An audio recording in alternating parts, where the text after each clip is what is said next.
আমাদের এই ফলাফল প্রকাশের। তবে আজকে মোটামুটি আমি হ্যাপি। আজকে অভিভাবকদের উপস্থিতি সন্তোষজনক। গত 3 দিন থেকে আজকে উপস্থিতি সন্তোষজনক, এই জন্য ধন্যবাদ আপনাদেরকে। তবে মায়েদের উপস্থিতি বেশি সন্তোষজনক, বাবাদের না। আমরা আসলে ওই দিনও গত পরশু আমরা বলেছি যে সন্তানের পড়ালেখার ব্যাপারে আসলে মায়েরা একটু বেশি ভূমিকা রাখে, কেননা মায়েরা থাকে সন্তানের কাছাকাছি। বাবারা আসলে কর্মকাণ্ডে অংশগ্রহণের কারণে বাবারা ঠিকমতো থাকতে পারে না। তবে আমি বাবা এবং মায়েদের সম্পর্কে একটা কথা বলি, মায়েরা সন্তানদেরকে আদর করে কোথায় কোথায় নিয়ে আদর করে বলেন তো? কোলে নিয়ে। কেন কোলে নিয়ে? মায়েরা চায় আমি যতটুকু দেখি আমার সন্তান যেন ততটুকু দেখে। আর বাবারা আদর করে কিসে? কাঁধে নিয়ে। কেন বাবারা কাঁধে নিয়ে আদর করে? বাবা চিন্তা করে আমি যতটুকু দেখি আমার সন্তান যেন আমার থেকেও আরো বেশি দেখে। তার মানে বাবা মায়েদের গুরুত্ব আছে, মায়েদের কাছে সব সময় থাকে, বাবাদের কিন্তু আরো বেশি গুরুত্ব নেওয়া উচিত সন্তানের প্রতি। কেননা আপনার চাওয়া আপনার থেকেও আপনার সন্তান যেন আরো বেশি এগিয়ে যায়। আমাদের গ্রাম অঞ্চলের অভিভাবকরা আসলে শহর অঞ্চলের চেয়ে সচেতন না, অসচেতন। কিন্তু আপনি দেখেন আপনার সন্তানকে আপনি অসচেতন। আমার বন্ধু হাসান ভুইয়া বলেছেন যে আমাদের পিতা মাতা এত সচেতন ছিল না, তারপরও আমরা কিন্তু পড়ালেখা করেছি। আমাদের ওই অশিক্ষিত বাবা আয়সা কি বলছে, স্যার ধরেন দিয়ে গেলাম মাংস আপনার আড্ডি আর এখন কি বলে? আজকে আপনার সন্তানকে যদি একটু শাসন করে, আপনি ওরে বাবারে, আপনি কোন রাজনৈতিক নেতা বা আপনি নিজে চলে আসেন,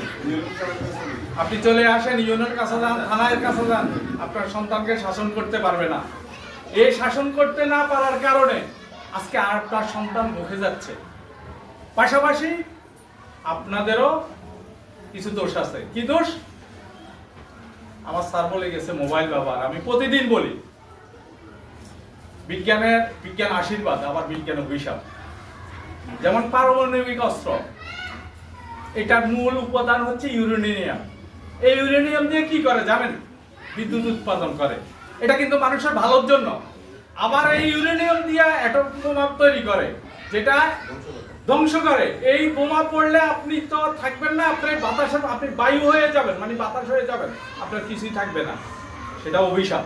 ঠিক মোবাইলটাও আমাদের জন্য কি? যোগাযোগের একটা মাধ্যম। এই মোবাইল কি?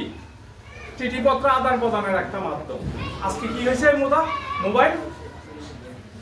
ওই যে আমার বন্ধু বলছে যে রিলস, উনি বিজ্ঞান ভিত্তিক ব্যাখ্যা দিয়ে গেছে। এটা আপনারা জানি না কতটুকু ক্যাচ করতে পেরেছেন।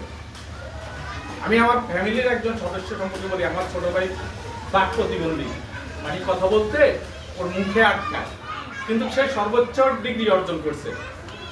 ওকে ডাক্তারের কাছে নেওয়ার পরে ডাক্তারকে বললাম যে স্যার, ও তো পড়তে কোনো কথা তার মুখে বাজে না, তাহলে সে বলতে কেন মুখে বাজে? বললো যে বইয়ের ভাষাগুলো সাজানো কথা পড়তে তার মুখে বাজবে না, কিন্তু সে যখন নিজ থেকে বলবে তখন সেটা তার মাথা থেকে আসবে। এই কারণে তার ব্রেন থেকে এটা পরিপূর্ণভাবে সার্ভ হচ্ছে না, এই কারণে সে তোতলাইতেছে। দেখেন, এটা কিন্তু বিজ্ঞানের একটা ইয়ে। আর আমরা যদি আমরা পড়ালেখা না করতাম তাহলে কি করে বলতাম? বান মারছে বা জাদুটোনা করছে। এই তো আপনি আপনার সন্তানকে নিয়ে যদি আপনি ওই মতো রিলস দেখেন, বা আপনার সন্তান কিন্তু ওইটাই তার মাথার মধ্যে ঘুরপাক খাচ্ছে, পড়া সম্পর্কে ঘুরপাক খাচ্ছে না। প্রতিদিন আমি একটা কথাই বলি, বর্তমান শিক্ষা ব্যবস্থা এবং অতীতের শিক্ষা ব্যবস্থা এক না। অতীত মানে কিছুদিন আগে শিক্ষা ব্যবস্থা এক না। শিক্ষা ব্যবস্থার আমূল পরিবর্তন হয়েছে। পড়ালেখা না করলে কেউ পাস করতে পারবেন না। বর্তমান শিক্ষামন্ত্রীর আপনারা জানেন একটা ভিশন আছে, সেটা হলো নকল মুক্ত। আর আমারও একটা ভিশন আছে এই স্কুলে, সেটা হলো আমি চাইতে 100% শিক্ষা। আমি প্রথম থেকেই বলতেছি, একজন এক সাবজেক্ট ফেল করবেন, আপনি পরবর্তী ক্লাসে উন্নতি হতে পারবেন না, আপনাকে প্রমোশন দেওয়া হবে না। প্রমোশন না দিলে কি করবেন? আপনি আবার থাকবেন না। আমার প্রধান শিক্ষক বলছে আমরা এটা অনার্স কোর্স চালু করি না 4 বছরের বা 3 বছরের, অনার্স কোর্স না এটা, প্রত্যেক ক্লাস 1 বছরের। আপনি ফেল করছেন ভাই, দরকার নাই। আপনার সন্তান, আপনি যদি মনে করেন আপনার সন্তানকে দিয়ে হবে না, আপনি এখনই নিয়ে যেতে পারেন। তবে আমি একবারে আমি জিরো টলারেন্স। আমি কোনোভাবে কোনো কিছুর প্রতি কোনো অনুরোধ, কোনো আবেদন, কোনো কিছুই আমাকে টাচ করবে না। আপনারা এটা 100% নিশ্চয়তা নিতে পারেন।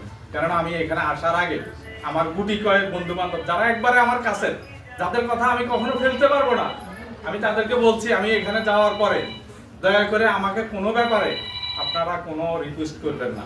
এটা বন্ধু হিসাবে আপনার কাছে আমার চাওয়া, আমি সেটা বলে আসছি। আমি রাজনৈতিক একজন কর্মী, আমি আমার রাজনৈতিক নেতৃবৃন্দরাও বলে আসছি। তার মানে কি হবে না। আর আমার ছাত্র আগে থেকে গত 2 বছর থেকে এটা নিয়ে যুদ্ধ করতেছে স্কুল প্রশাসন। আমরা স্কুল প্রশাসনের সাথে একমত।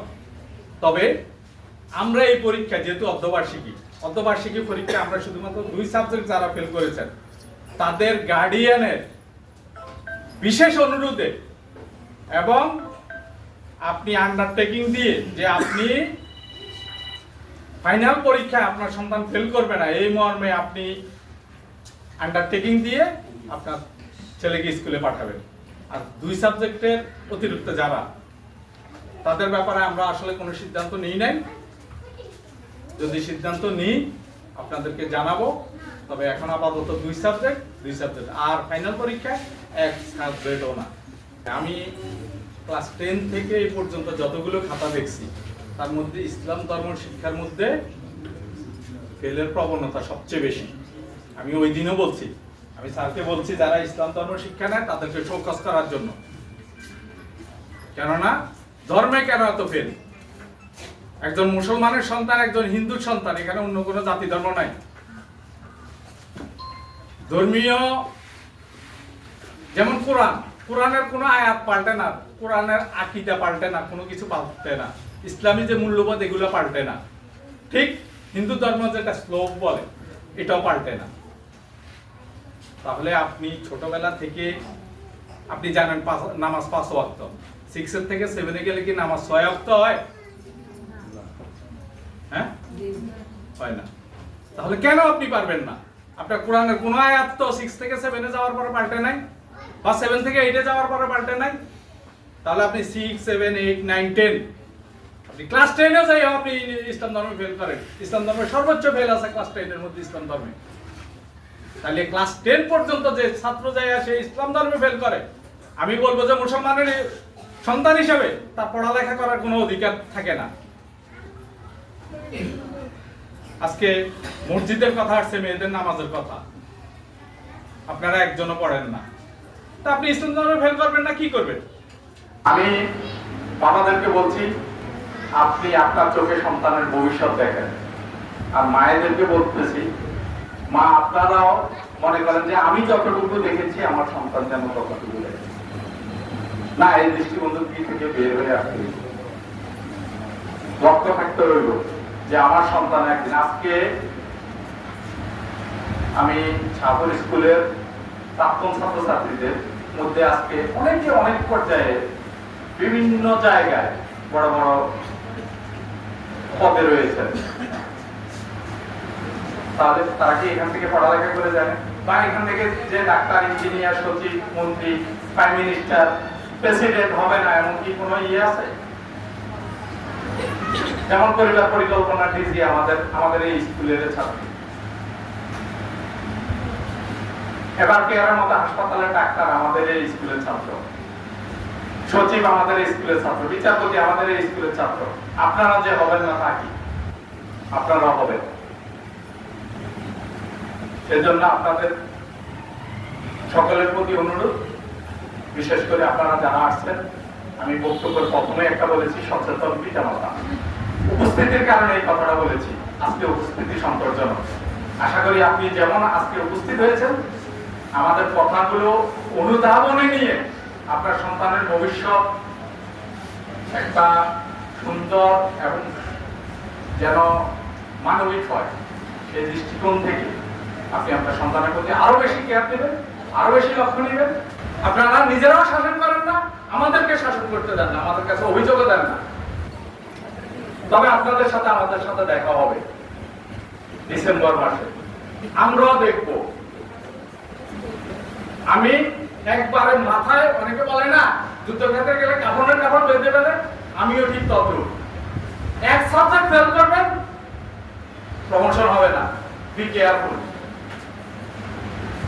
দয়া করে আমার বক্তব্যকে অন্যভাবে নেবেন না। সবাইকে আবারও শুভেচ্ছা জানিয়ে আমি আমার বক্তব্য এখানে শেষ করছি। আসসালামু আলাইকুম।